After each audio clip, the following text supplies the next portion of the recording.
नमस्कार, India real estate guide special में आपका बहुत बहुत स्वागत है। देश के लिए इस वित्त वर्ष का बजट संसद में आ चुका है और जिस सेक्टर को इस बजट से सबसे ज्यादा सौगातें मिली हैं उनमें से रियल एस्टेट सेक्टर एक है। रियल एस्टेट और इंफ्रास्ट्रक्चर को लेकर इस बजट में कई बड़े ऐलान हैं। तो अब इंडस्ट्री का मूड कैसा है, इस बजट से प्रॉपर्टी बाजार का कितना फायदा होगा, उसे कितना बूस्ट मिलेगा और इसके अलावा वो कौन सी मांगे हैं जो इस बजट में पूरी नहीं हो सकी और आगे उनका इंतजार रहेगा। इन सब पर बात करने के लिए आज हमारे साथ कई खास मेहमान मौजूद हैं। मेरे साथ स्टूडियो में हमारे प्रॉपर्टी गुरु अरविंद नंदन साहब दिल्ली से हमारे साथ जुड़ रहे हैं। रहेजा डेवलपर्स के सीएमडी और आर्थिक विषयों पर अच्छी पकड़ रखने वाले नवीन एम रहेजा साहब डेवलपर्स की संस्था नर्डेको के चेयरमैन भी हैं। इसके अलावा लखनऊ से हमारे साथ युवा एंटरप्रेन्योर ओमेक्स के यंग सीईओ मोहित गोयल साहब। आप सभी का बहुत स्वागत है। तो यहाँ पर रहेजा साहब, पहली रिएक्शन आपसे लूंगा क्योंकि बजट से पहले भी आपसे बात हुई थी, काफी सारी डिमांड्स थी इंडस्ट्री की, काफी मांगे थी। ऐसा लग रहा है कि उनमें से काफी सारी एड्रेस हुई हैं। कैसा लगा आपको ये बजट? बहुत अच्छा लगा। मेरे ख्याल से जो अभी प्रेजेंट गवर्नमेंट की रेस्ट्रेंट्स थी, जो उनका फिस्कल डेफिसिट था और जितना इकोनॉमी का जो स्टेट था उसके अंदर जितना हम उम्मीद कर सकते थे, मेरे ख्याल से सब कुछ किया गया। राइट, लेकिन जहां बहुत कुछ किया गया जी। रियल एस्टेट की बात है, कई अनाउंसमेंट हुए हैं, ये आपको कैसे लगे? इनको कितने मार्क्स देंगे आप?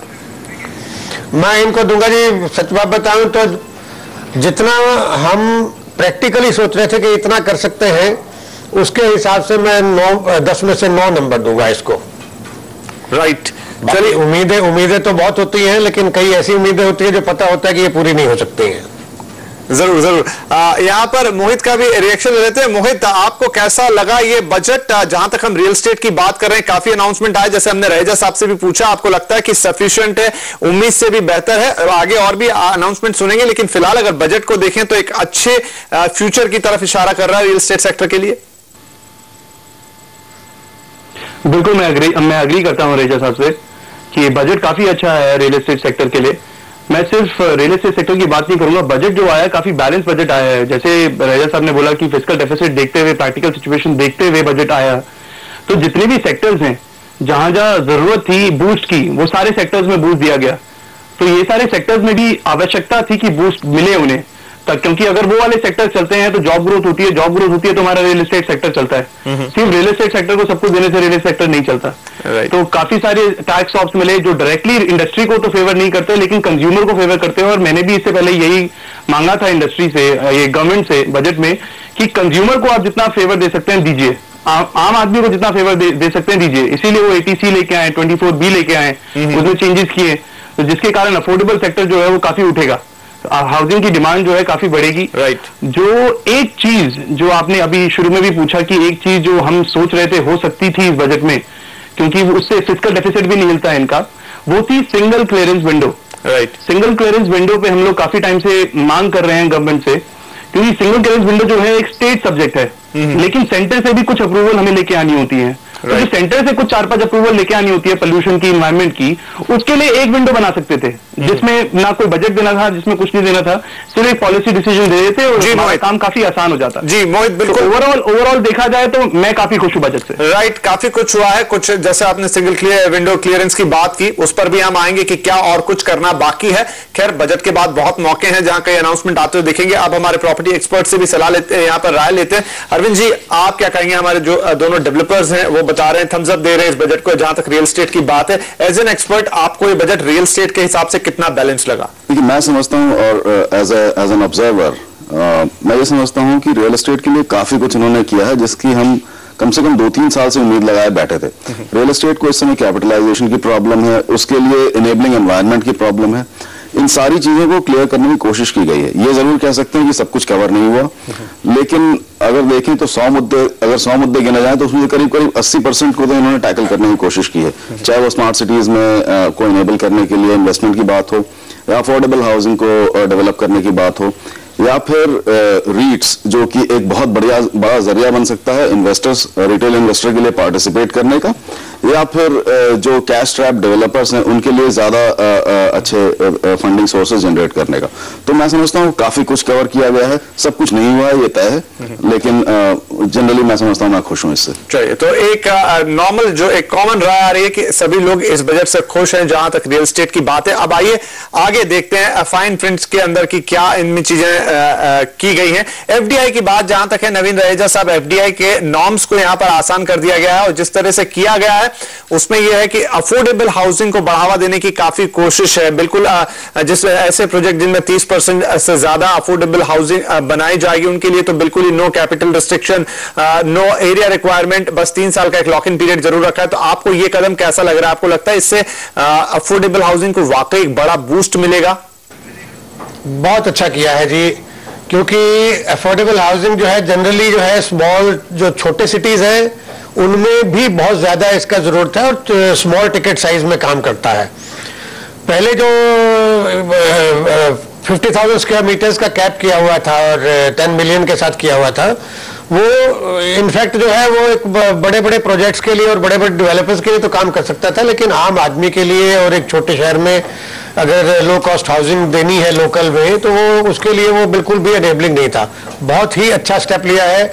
इनडायरेक्टली बोला जाए तो पूरी अफोर्डेबल हाउसिंग और लो कॉस्ट हाउसिंग को फंडिंग मैकेनिज्म को सेट फ्री कर दिया है, जो इवन बाहर से छोटी छोटी इन्वेस्टमेंट लाके भी अगर अफोर्डेबल हाउसिंग क्रिएट करना चाहें तो एक फ्रीडम है करने के लिए। यहाँ पर मोहित की भी राय ले लेते हैं, क्योंकि मोहित आपकी कंपनी कई छोटे शहरों में, टियर 2 शहरों में अफोर्डेबल हाउसिंग में है, तो आपको इसका ऑन ग्राउंड बेनिफिट कितना नजर आ रहा है? जैसा राजा साहब ने कहा कि हर तरफ से कोशिश की गई है, इंटरेस्ट सबवेंशन हो, एनएचबी को फंड दिया गया है, एफडीआई को अलाउ किया गया है और जो लोगों को होम लोन में जो वेवियर दिया है, वेवियर तो नहीं कहूंगा, एक एक्सटेंशन दिया है लिमिट बढ़ाकर 2 लाख करके।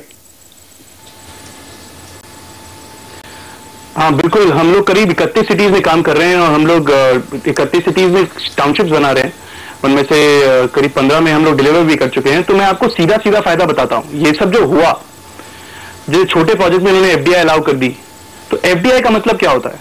जो लो कॉस्ट हाउसिंग होता है या अफोर्डेबल हाउसिंग है, उसके अंदर डेवलपर को जो पैसा मिलता है बैंक से काफी महंगा मिल रहा था इस वक्त, 15, 16, 17%। कोई डिफरेंस नहीं था, आप लग्जरी हाउसिंग कर रहे हो या अफोर्डेबल हाउसिंग कर रहे हो तो बैंकों से पैसा उतने का ही मिल रहा था।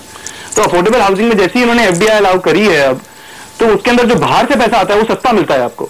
हमें 10-12% पे बाहर से पैसा मिल जाएगा। तो हम लोग जो घर हैं, हम लोग भी प्रमोट होते हैं एज ए डेवलपर, हम भी एनकरेज होते हैं कि हम ज्यादा से ज्यादा अफोर्डेबल हाउसिंग दें मासिस को। हमारा तो खैर विजन भी यही है, लेकिन इस स्टेप से काफी एनकरेज होंगे हमारे जैसे डेवलपर्स जो टियर 2 टियर 3 सिटीज में काम कर रहे हैं, छोटे प्रोजेक्ट कर रहे हैं, वो अफोर्डेबल सेगमेंट में काफी बूस्ट मिलेगा, काफी सप्लाई आएगी, उससे डिमांड भी मीट होगी। क्योंकि देखेंगे आप पूरे देश में 30 मिलियन घर की रिक्वायरमेंट है, उसमें से करीब 70% अफोर्डेबल हाउसिंग ही है, 70-80% अफोर्डेबल हाउसिंग ही है और वो टियर 2 टियर 3 सिटीज में है। राइट। तो ये जो इतने सारे स्टेप्स लिए, आपका क्वेश्चन एफडीआई के ऊपर था, एफडीआई के जो इन्होंने स्टेप लिए हैं उससे चीप फंडिंग मिलेगी, चीप फंडिंग से वो घर सस्ते बना सकेंगे, घर सस्ते बना के घर सस्ते दे सकेंगे in the end. Right Mohit, yes got your point कि अब काफी आसान हो जाएगा, एक बूस्ट भी मिलेगा लो कॉस्ट हाउसिंग को, ज्यादा प्लेयर्स उसके अंदर उतरेंगे और खरीदार के लिए तो फायदा है, खासतौर पर जो छोटे शहर है, टियर 2 टियर 3 सिटीज है, वहां पर लोगों के लिए एक बढ़िया मौका होगा अब रियल एस्टेट में उतरने का, निवेश करने का या अपना घर खरीदने का। बहरहाल यहां वक्त हो गया एक छोटे से ब्रेक का। ब्रेक के बाद और बहुत अनाउंसमेंट्स है, मसलन रीट्स से जुड़ा हुआ अनाउंसमेंट्स, इन सब की चर्चा करेंगे हम इस छोटे से ब्रेक के बाद।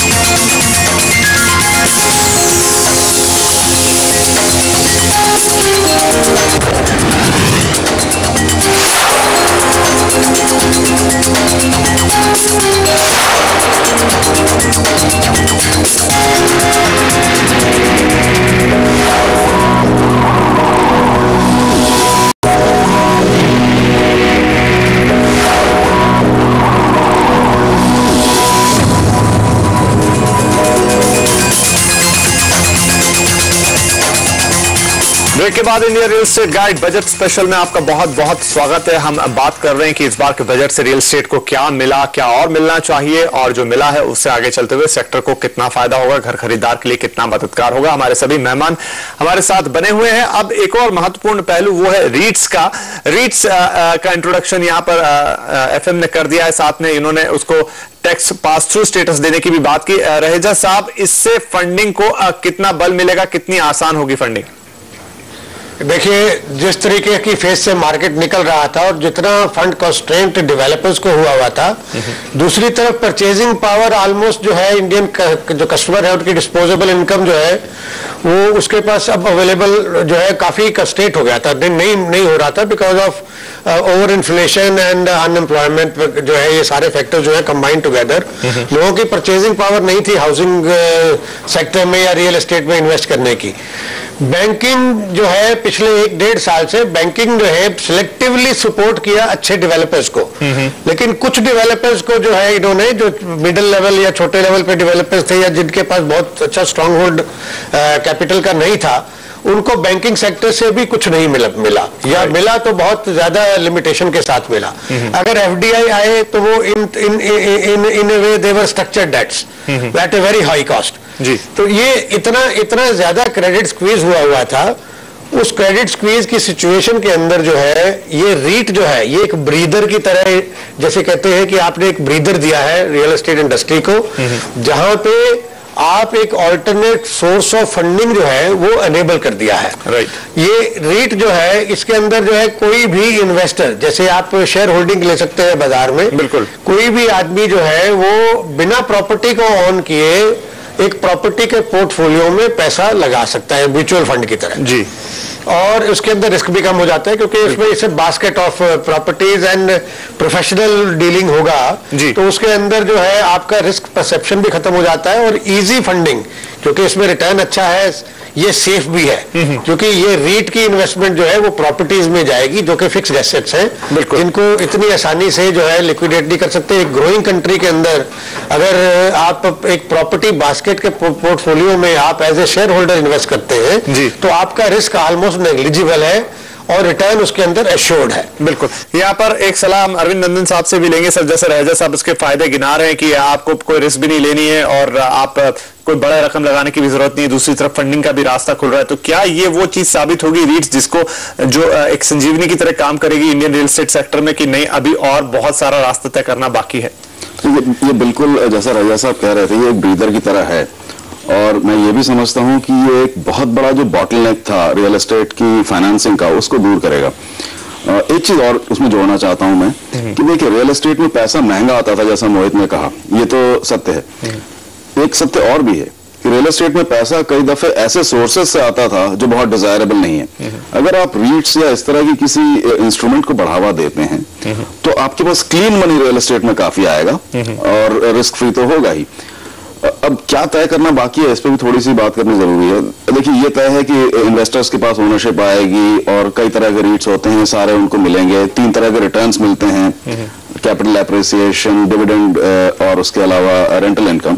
लेकिन एक जो मैं समझता हूँ लैकुना आज भी बाकी है और वो पॉलिसी के लेवल पे नहीं है, वो हमारे स्ट्रक्चरल लेवल पे है। वो ये है कि रीट्स एक बहुत sophisticated, complex, well laid out एक इंस्ट्रूमेंट है, लेकिन जो हमारा आज अपना रियल एस्टेट मार्केट है वो बहुत फ्रैगमेंटेड, बहुत डिसऑर्गेनाइज्ड और मेरा ख्याल है काफी अनरेगुलेटेड है। अब इन दो चीजों को एक साथ मिलाना, तय करना, ये कैसे होगा, इस पर काम करना बहुत जरूरी है बनिस्बत इस पर कि रीट्स में और क्या क्या है। रीट्स की उन्होंने घोषणा कर दी और मैं समझता हूँ बहुत ही पॉजिटिव स्टेप है। अब हमें ये देखना है कि अपना मार्केट भी हमें कैसे अच्छा करना है ताकि ज्यादा से ज्यादा रीट में पार्टिसिपेशन हो और जनसाधारण का भी फायदा हो, डेवलपर्स का तो होगा ही। राइट।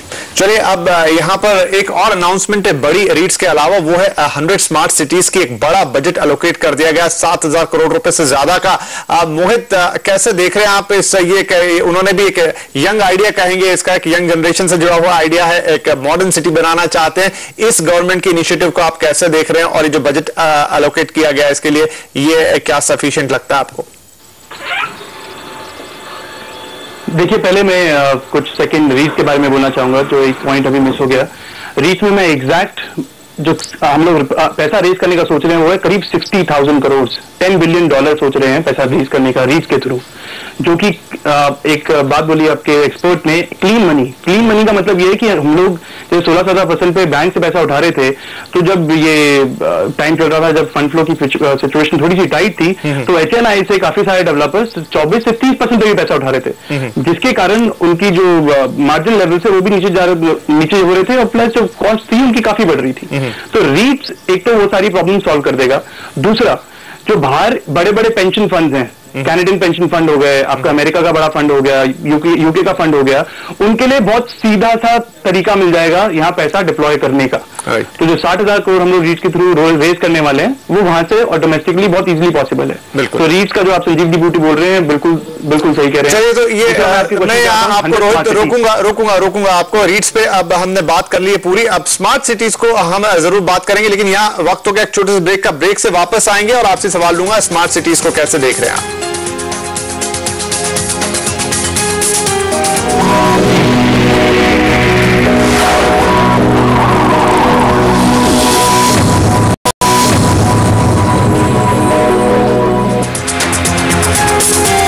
Welcome back. आप देख रहे हैं इंडिया रियल एस्टेट गाइड का बजट स्पेशल। यहां पर बातचीत जारी है इस बार के बजट के बारे में, क्या कुछ दिया उसने रियल एस्टेट सेक्टर को। हमारे सभी मेहमान हमारे साथ बने हुए हैं। चूंकि ये हमारा आखिरी सेगमेंट है, समय थोड़ा कम है, तो आप सभी से निवेदन होगा थोड़े अपने आंसर को प्रिसाइज रखें, शॉर्ट रखें। हम बात कर रहे थे स्मार्ट सिटीज की, और हमने सवाल किया था यहाँ पर मोहित से। मोहित, स्मार्ट सिटीज का जो मेरा सवाल था, ये एक इनिशिएटिव है जो बहुत ही शायद इस देश का नक्शा बदल देगा। 100 नए शहर, मॉडर्न शहर, टेक्नोलॉजी वाले शहर, हाउसिंग के लिए भी बड़ा बूस्ट होगा। कैसे देखते हैं आप इसे? बहुत ही पॉजिटिव स्टेप है। इंडिया में जो लास्ट सिटी जिसपे काम हुआ था वो चंडीगढ़ था, उसके बाद कहीं ग्रेटर नोएडा में कुछ काम हुआ है, जहां गवर्नमेंट ने काफी मास लेवल पे एक सिटी प्लान करी है, पूरी बड़ी सिटी प्लान करी है। तो उसके बाद ये 100 स्मार्ट सिटीज की जो बात कर रहे हैं, जो इससे शायद सिंगापुर गवर्नमेंट से भी हेल्प लेने की मदद लेने की भी कोशिश कर रहे हैं मोदी जी, तो काफी बढ़िया स्टेप है। जो 7,000 करोड़ रुपए लगाया है, वो अभी काफी पूछा कि शायद कम है, ज्यादा है। मेरे ख्याल से इस पर्टिकुलर ईयर के लिए, इस पर्टिकुलर बजट ईयर के लिए 7,000 करोड़ काफी है, क्योंकि अभी काफी टाइम जाएगा उसको समझने में कि स्मार्ट सिटी बनानी कैसी है। क्योंकि काफी सारी सिटीज हैं जो ऑलरेडी डेवलप हो रही है, उसी को स्मार्ट करना है, उसको बड़ा करना है, उसको प्लान वे में लेके जाना है। तो 100 में से काफी सिटीज में काम कर रहे हैं हम लोग, और उसको कैसे बड़ा करेंगे, उसमें गवर्नमेंट क्या पॉलिसीज लेके आती है स्मार्ट सिटीज में, कैसे वो डेवलपर प्राइवेट डेवलपर को प्ले करने के लिए देते हैं, वो सारी आगे पॉलिसीज पे डिपेंड करेगा। लेकिन अभी जो स्टेप है काफी पॉजिटिव स्टेप है। राइट। रईजा साहब, एक और बड़ा अनाउंसमेंट है जो शायद एक लाइन में निकल गया होगा, लेकिन महत्वपूर्ण है कि CSR के जरिए स्लम रीडेवलपमेंट की बात कही है यहाँ पर फाइनेंस मिनिस्टर ने। आप भी दिल्ली में पहला स्लम रीडेवलपमेंट कर रहे हैं। ये जो उन्होंने एक CSR के जरिए रीडेवलपमेंट करवाने की बात है स्लम को, इसको कितना बड़ा बूस्ट के तौर पे देख रहे हैं? क्योंकि कई और डेवलपर से हमारी बात हुई, उन्होंने इस कदम का काफी स्वागत किया है। देखिए, बहुत वेल इंटेंडेड है ये, मैं इसको इंटेंडेड ज्यादा कहूंगा, लेकिन इसका स्लम रीडेवलपमेंट में जो मेन प्रॉब्लम है वो फाइनेंस में आप इंसेंटिव देते हैं, फिस्कल इंसेंटिव देते हैं या टैक्स सेविंग के लिए देते हैं कि भाई 2% कॉर्पोरेट सोशल रिस्पॉन्सिबिलिटी की जो आपकी अकाउंटेबिलिटी है, आप उसको उसकी तरफ आप काउंट कर सकते हैं। लेकिन मेन स्लम रीडेवलपमेंट में जो है उसके अपने जो डायनेमिक्स है वो बड़ी अजीब टाइप की प्रॉब्लम्स है। इनमें सबसे बड़ी जो प्रॉब्लम है वो है स्लम माफिया की। और जब तक ये एक स्ट्रीमलाइंड पॉलिसी नहीं बनाएगी, क्योंकि हमारे स्लम्स में जो बेचारे लोग रहते हैं उन लोगों को समझ नहीं है। सबसे बड़ी प्रॉब्लम जो मैं देख रहा हूँ वो मैं देख रहा हूँ लोगों को समझ नहीं है। आप उनको अगर आप एक सिविलाइज्ड एटमॉस्फेयर में ले जाना चाहते हैं तो वो जाना नहीं चाहते, उनको डराया जाता है कि भाई अगर आप वहां जाएंगे वहां पे आपको कैमरे भी देख लेंगे, आपको वहां पे बड़ी दिक्कत हो जाएगी, आपके बच्चों को जबरदस्ती पढ़ा देंगे, फिर वो मॉडर्न लाइफ में चले जाएंगे। अगर वो मॉडर्न लाइफ में चले जाएंगे तो बच्चे बिगड़ जाएंगे जी। तो इस तरीके की जो अफवाहें वगैरह करते हैं ना, इन चीजों को एक्चुअल में टैकल करने में स्लम रीडेवलपमेंट देश में बहुत जरूरी है करना। आज मैं न्यूज़पेपर पढ़ रहा था कि 2nd most populated city Delhi हो चुका है, 5th मोस्ट पॉपुलेटेड मुंबई हो चुका है वर्ल्ड में। आगे आने वाले कुछ सालों में जो है ये मोस्ट पॉपुलेटेड सिटी बन जाएगा 2030 के बाद जो है। तो जब डबल पॉपुलेशन अगर आप आगे एक्सपेक्ट कर रहे हैं, 1990 से लेके आज तक डबल हो गया और अगले और 10-15 साल में फिर डबल हो जाएगा, तो ये तो स्लम की प्रोलिफरेशन होती जाएगी। उनको जब तक हम अपने देश को एक दिशा, एक अच्छा सिविलाइज्ड कंट्री नहीं बनाते और सब लोगों को सिविलाइजेशन, टॉयलेट्स वगैरह नहीं देते हैं, तब तक इस सारे कंट्री की ग्रोथ का कोई मीनिंग नहीं है। चलिए, आप क्योंकि समय कम है, कंक्लूजन की तरफ पहुंच गए। अरविंद जी, आपसे एक फाइनल कंक्लूजन लेना चाहूंगा कि जितने भी सभी अनाउंसमेंट हुए हैं, जिसमें हम रीट्स की बात कर लें, एफडीआई की बात कर लें, सीएसआर की, स्लम रीडेवलपमेंट की बात कर लें, क्या ये एक बड़े लक्ष्य को 2022 तक सबको घर, उसकी तरफ एक कलेक्टिव स्टेप है और लक्ष्य वही है कि सबको घर देना 2022 की डेडलाइन है? जी हाँ, लक्ष्य तो निर्धारित कर लिया था और मेरा ख्याल एनडीए की सरकार उसी के ऊपर कार्यरत है। बिल्कुल सही दिशा में प्रोग्रेस की है, लेकिन ये ध्यान रखना होगा कि ये सिर्फ पहला कदम है। जैसा आपने बात की 7,000 करोड़ और 100 सिटीज, क्या ये पूरा पड़ता है? ये पूरा नहीं पड़ता, लेकिन ये भी ध्यान रखिए कि ये पैसा कंस्ट्रक्शन के लिए नहीं है, ये पैसा उसकी एनवायरमेंट एनेबलिंग के लिए है। फीजिबिलिटी स्टडीज होंगी या तैयारी होगी, प्लानिंग होगी, उसके लिए तो ये बिल्कुल सही स्टेप है। कुछ बातें रह गई हैं, जैसे टूरिज्म पे काफी बात की फाइनेंस मिनिस्टर ने, और टूरिज्म से रिलेटेड कुछ स्कीम्स भी अनाउंस की, लेकिन टूरिज्म से जुड़ा हुआ बहुत बड़ा रियल एस्टेट सेक्टर है, हॉस्पिटैलिटी का, उस पर अभी काम नहीं हुआ है। उम्मीद करते हैं उस पर आने वाले समय में काम होगा। तो ऐसे कुछ एरियाज हैं या लैंड रिफॉर्म्स हैं, इन पर और काम होगा। मैं समझता हूं पहला स्टेप है, बिल्कुल सही डायरेक्शन में है, जो मैनिफेस्टो में था बीजेपी के और जो इनका इनिशियल प्रोग्राम था, उस दिशा में इन्होंने कदम उठाया है, बिल्कुल सही दिशा में कदम उठाया है। लैकिना है, शॉर्टफॉल्स हैं, लेकिन वो पूरे होंगे आगे चलते हुए। चलिए, तो यहाँ पर दिशा सही पकड़ ली, वो बहुत महत्वपूर्ण है, सही दिशा में उठाए गए कदम है। कुछ कमियां हमेशा रहेंगी, लेकिन ये सिर्फ बजट था, वो भी इस फाइनेंशियल ईयर का बजट था। अभी पूरा साल बाकी है और अनाउंसमेंट आते हुए सुनेंगे और उम्मीद कर सकते हैं अगले कुछ और बजट इस सरकार से देखेंगे, लेकिन सभी इस बजट का वेलकम कर रहे हैं। जहां तक रियल एस्टेट सेक्टर की बात है, सभी ने कहा अच्छे इनिशिएटिव लिए हैं, आगे चलते हुए हम उनके नतीजे आते हुए देखेंगे। और जो बड़ा गोल जिसकी हमने बात की 2022 तक सबको घर, शायद ये भी होता हुआ देखेंगे। बहरहाल, हमारे आप सभी मेहमानों का इस कार्यक्रम में शामिल होने के लिए बहुत बहुत शुक्रिया, और साथ में हमारे सभी दर्शकों का भी जिन्होंने इस कार्यक्रम को हमारे साथ देखा। नमस्कार।